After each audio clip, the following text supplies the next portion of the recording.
नमस्कार बच्चों, मैं उदिया कुमारी फिजिकल एजुकेशन टीचर। बच्चों, आशा करती हूँ आप सब घर पर अच्छे होंगे। और जब हम पिछले क्लास में लिए थे स्टैंडिंग पोजीशन और सिटिंग पोजीशन में योगासन, वो ज़रूर आप घर पे करे होंगे और अपने आप को फिजिकली फिट रखे होंगे। बच्चों, आज जो आसन हमारे मैडम कराएगी वो है तिरुसेल्वी मैडम और नागा मैडम, जो डेमो करके दिखाएगी। वो आसन आप रोज़ घर पर करिए और अपने आप को फिजिकली फिट रखिए। बच्चों, सबसे पहले हम पेट के बल लेटे वाले आसन करेंगे। वह आसन है भुजंग आसन। भुजंग शब्द का अर्थ है सांप। इस आसन की अंतिम अवस्था में शरीर फन फैलाए हुए सांप की तरह दिखाई देता है, इसलिए इस आसन को भुजंग आसन कहते हैं। बच्चों, भुजंग आसन में सबसे पहले अपने दोनों हाथों को अपने जंघा के बगल लेके जाएंगे और अपने दोनों पैर को मिलाइए तो बाहर की ओर। अब धीरे से अपने हाथों को कोहनियों से मोड़ते हुए अपने शोल्डर लेवल तक लेके आएंगे। अब धीरे से आपका चिन जो है ज़मीन पे टच रहेगा। अब धीरे से श्वास भरते हुए अपने कंधों और सिर को ऊपर उठाएंगे, छाती को धीरे से। अब आपके हथेली और कोहनी जमीन पर टिके रहेंगे। अब नाभि क्षेत्र तक शरीर को ऊपर तक उठाए रखें और चिन को जितना संभव हो ऊपर उठाइए और आँख खुली हुई होगी। अब इस अवस्था को 5 से 10 सेकंड तक बनाए रखें। इस अवस्था में वापस आने के लिए छाती, कंधे, गर्दन और सिर को धीरे धीरे नीचे लाइए और माथा को ज़मीन पर ठिकाना है। रिलैक्स।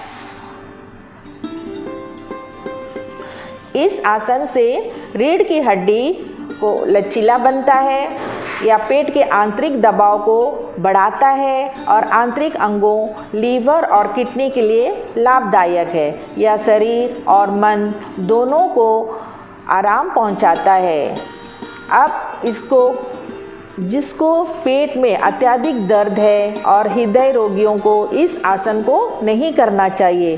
ब्लड प्रेशर, हर्निया रोग से पीड़ित व्यक्तियों को भी इस आसन को नहीं करना चाहिए। बच्चों, अब हम करेंगे धनुरासन। इस आसन में शरीर की स्थिति धनुष की भांति दिखाई देता है, इसलिए इसे धनुरासन कहते हैं। आप बच्चों दोनों हाथों को जांघों के बगल रखेंगे और धीरे से दोनों पैरों को मिलाइए और मोड़ते हुए, घुटनों से मोड़ते हुए उठाएंगे और अपनी क्षमता के अनुसार हाथों से पैर के अंगूठों या टखनों को मजबूत से पकड़ेंगे। अब चिन जो है जमीन पर रहेगा। अब धीरे से श्वास लेते हुए जितना अधिक ऊंचा हो सके जांघों, सिर और छाती को ऊपर उठाइए और इस अवस्था में 5 से 10 सेकंड तक रुकना है। अब धीरे से श्वास को छोड़ते हुए इस अवस्था में वापस आने के लिए हाथों को, पैरों को, घुटनों को नीचे लाइए और हाथों को पैरों से मुक्त करिए और पैरों को सीधा करिए। रिलैक्स। इस आसन से यह लाभ होता है कि आपके पीठ के दर्द को कम करने में सहायता करता है तथा मेरुदंड में लचीलापन लाता है। कंधों, घुटनों और पूरी रीढ़ के लिए धनुरासन एक अच्छा व्यायाम है। इसे वो लोग नहीं कर सकते जिनको हर्निया है, ब्लड प्रेशर हाई है, उन्हें इस आसन का अभ्यास नहीं करना चाहिए। पीठ, पेट, हृदय कोई भी गंभीर रोग हो तो इसका अभ्यास नहीं करना चाहिए। अब बच्चे, हम करेंगे मकरासन। मकर का अर्थ है मगरमच्छ। इस आसन में शरीर की स्थिति मगर की भांति बन जाता है, इसलिए इसे मकरासन कहा जाता है। अब दोनों हाथों को मोड़ते हुए बाएं हाथ को दाएं हाथ में रखें और पैरों को बाहर की तरफ फैलाना है। पंजे बाहर की ओर, एड़ी अंदर की ओर। उसके बाद अपने माथा को अपने हाथों पर रखें और धीरे से आंखें बंद करें। इस स्थिति को मकरासन कहते हैं। इस आसन को 2 से 5 मिनट तक करना है। बच्चों, इससे क्या लाभ होती है? यह शरीर और मन दोनों को आराम देता है। यह चिंता और तनाव को कम करता है। पूरे शरीर में रक्त संचार को सुधारता है। यह श्वास अंगों के साथ साथ पाचन अंगों के लिए भी लाभकारी है। जिन्हें ब्लड प्रेशर और हृदय संबंधी समस्याएं हैं, वे इस आसन को नहीं करना चाहिए। अब हम पीठ के बल करने वाले आसन करेंगे और उस आसन में सबसे पहला आसन है सर्वांग आसन। हाथों पर दबाव डालकर धीरे धीरे दोनों पैरों को ऊपर उठाएंगे। अब टांगों को थोड़ी पीछे उठाकर दोनों हाथों के कोहनियों से मोड़कर कमर पर रखें और पीठ को सहारा देते हुए पूरे शरीर को सीधा रखेंगे और पैरों के अंगूठे को देखेंगे। इस अवस्था में 5 से 10 सेकंड तक आराम पूर्वक रहे। वापस आने के लिए पीठ को बहुत धीरे धीरे से नीचे लेके आएंगे, धीरे धीरे, और घुटने सीधे रहेंगे और धीरे से अपने पैर को ज़मीन में रखेंगे। इस आसन से लाभ, इस आसन से गर्दन के क्षेत्र को सशक्त बनाता है तथा यह थायराइड की कार्य प्रणाली को नियंत्रित करता है। इस आसन से मस्तिष्क में रक्त संचार को बढ़ाने में सहायता करता है। इस आसन से याददाश्त शक्ति भी बढ़ती है। अब इसे ब्लड प्रेशर, गर्दन दर्द, कमर दर्द, इस आसन का अभ्यास नहीं करना चाहिए। बच्चों, इसके बाद हम करेंगे हालासन। अपने दोनों पैर को मिलाइए। अब धीरे से अपने पैर को उठाते हुए पीछे लेकर जाएंगे और घुटना नहीं मुड़ना चाहिए। आप अपने पैर की उंगलियां ज़मीन को टच, हाथ दोनों नीचे सीध में रहेंगे। आप वहाँ पे आपको 5 से 10 सेकंड तक रुकना है। अब इस अभ्यास को 2-3 बार रोज करना चाहिए। अब धीरे से अपने पैर को उठाते हुए ऊपर लाएंगे। अब कमर को धीरे से ज़मीन में रखेंगे, घुटना नहीं मुड़ना चाहिए। अब धीरे धीरे पैरों को ज़मीन पर रखिए, रिलैक्स। इस आसन से रीढ़ की हड्डी स्वस्थ तथा लचीला बनती है, कमर की मांसपेशियां मजबूत बनती है। यह बच्चों की लंबाई बढ़ाने में सहायक है और थायराइड ग्रंथि के लिए यह अच्छा व्यायाम है। ये आसन को हाई ब्लड प्रेशर, हर्निया के रोगी इस आसन को नहीं करना चाहिए। बच्चों, अब इसके बाद हम करेंगे सेतु बंधासन। सेतु बंधासन का अर्थ है पुल बनाना। बच्चों, दोनों पैरों को घुटनों से मोड़ते हुए एड़ियों को हिप के पास लाना है और हाथों से पैरों को पकड़ना है तथा घुटने एवं पैरों को एक सीध में रखिए। श्वास लेते हुए धीरे धीरे अपने कमर को ऊपर की ओर उठाइए। आपका कंधा और गर्दन जमीन से नहीं उठना है। अब इस अवस्था में 10 से 30 सेकंड तक रुकना है। सामान्य श्वास लेते हुए ऊपर की ओर ही रहेंगे। अब धीरे धीरे श्वास छोड़ते हुए वापस आना है। अब पैरों को सीधा करिए, रिलैक्स। बच्चों, इसमें जो है कमर के निचले हिस्से की मांसपेशियों को मजबूत बनता है। इस आसन से छाती जो है चौड़ी होती है तथा रीढ़ की हड्डियाँ लचीलापन बनता है। इसे हृदय रोग के लोग और हाई प्रेशर वाले लोग नहीं करना चाहिए। अब हम करेंगे पवन मुक्तासन।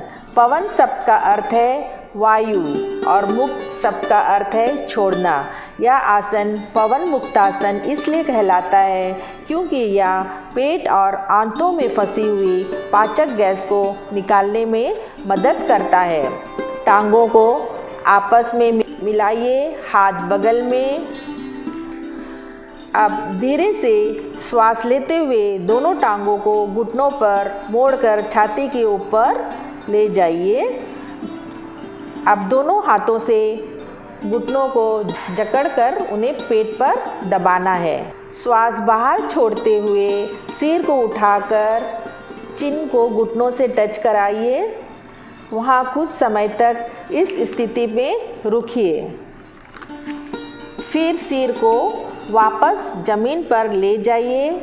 धीरे से हाथों को खोल लें और श्वास छोड़ते हुए पैरों को सीधा कर ज़मीन पर ले आइए तथा विश्राम करें। लाभ: यह आसन पाचन शक्ति को बढ़ाने में मदद करता है। यह पेट में फंसी गैस को बाहर निकालने में मदद करता है। पीठ में अत्यधिक दर्द या पेट की चोटों से पीड़ित है तो इस आसन का अभ्यास नहीं करना चाहिए। बच्चों, अब हम करेंगे उत्थान पादासन। इस आसन में बच्चों अपने दोनों पैरों को मिलाइए। अब अपने हथेलियों को ज़मीन की ओर सटाकर रखेंगे, जांघ के बगल, अपने जांघ के बगल। अब धीरे से अपने श्वास लेते हुए अपने घुटनों को बिना मोड़े धीरे धीरे दोनों पैरों को ऊपर उठाएंगे। सामान्य रूप से श्वास लेते हुए इस अवस्था में कुछ देरी रुकेंगे।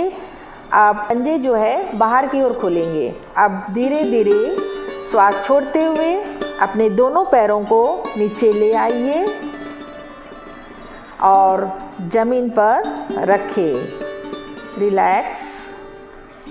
इस आसन को एक बार और भी दोहरा सकते हैं। बच्चों, इस आसन से हमारे क्या क्या लाभ होता है? हमारे मांसपेशियों, पेट के मांसपेशियों को मजबूती प्रदान करता है। यह आसन घबराहट और चिंताओं से उबरने में सहायक है। यह श्वसन क्रिया को उन्नत करता है और फेफड़ों की क्षमता में वृद्धि करता है। और इस आसन को कौन से लोग नहीं करना चाहिए? इसमें सावधानियाँ ये है कि गहरे तनाव से पीड़ित मरीज बिना श्वास रोके बारी बारी से अपने पैरों का उपयोग करते हुए इस आसन का अभ्यास करें। बच्चों, अब हम करेंगे अर्ध हालासन। अब इसमें जो है दोनों हाथ को जांघों के बगल रखें, हथेलियाँ ज़मीन की ओर, और उसके बाद दोनों पैरों को मिला दीजिए। घुटनों को बिना मोड़े अपने पैरों को धीरे धीरे ऊपर उठाइए और सीधा पुनः पैरों को ऊपर उठाते हुए 90 डिग्री लाकर रोक दें। यह हालासन की उचित मुद्रा है। इस अवस्था में नितंब से कंधे की स्थिति खिंची हुई रहेगी। इस अवस्था में तब तक रहे जब तक आप रह सकते हैं। अपने पैरों को 90 डिग्री की स्थिति से धीरे धीरे वापस ज़मीन पर लाइए। ध्यान रहे वापस की स्थिति में सिर ज़मीन से ना उठे।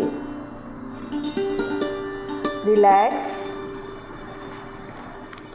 लाभ: यह आसन से गहरे तनाव से ग्रस्त व्यक्तियों के लिए अत्यंत लाभदायक है, परंतु उन्हें बड़ी सावधानियां पूर्वक ये आसन को करना चाहिए और गले से संबंधित समस्याओं से छुटकारा दिलाने में भी यह अर्ध हालासन बहुत ही सहायक है। सावधानियां में आपके पेट में जख्म है, हर्निया है आदि से पीड़ित व्यक्तियों को ये आसन नहीं करना चाहिए। और पीठ के निचले हिस्से में दर्द से पीड़ित व्यक्तियों को दोनों पैरों की सहायता से इस आसन को नहीं करना चाहिए। बच्चों, अब हम करेंगे शवासन। जब हम कोई भी आसन करते हैं तो सबसे लास्ट में आकर हमको शवासन करना होता है, जिससे कि हमारा पूरा शरीर रिलैक्स हो जाता है, विश्राम हो जाता है। शव शब्द का अर्थ है मृत देह है। इस आसन में अंतिम अवस्था एक मृत देह जैसी होती है। बच्चों, हाथों और पैरों को आरामदायक स्थिति में फैलाकर रखिए और हथेली ऊपर की ओर, आंखें बंद और पूरा शरीर को रिलैक्स करें। कोई चिंता नहीं होनी चाहिए। अपना पूरा ध्यान प्रश्वास पर ही केंद्रित करें। किसी प्रकार का तनाव नहीं होना चाहिए। अपने माथा पर किसी प्रकार का चिंता लाना नहीं है। पूरा रिलैक्स करिए। अपने सिर से लेके पंजों तक पूरा शरीर को ढीला छोड़ना है। अपने गर्दन को, कंधों को, हाथों की उंगलियों को, आपके घुटनों को, सबको पूरा रिलैक्स कीजिए। इस अवस्था में तब तक बने रहे जब तक कि आपका पूरा शरीर शांत ना हो जाए। इससे सभी प्रकार के तनावों से मुक्त करता है। यह शवासन पूरे मन तथा शरीर तंत्र को विश्राम प्रदान करता है। बच्चों, आज का जो आसन आपने देखे हैं वो ज़रूर आप घर पर करिए और हमेशा स्वस्थ रहिए। नमस्कार।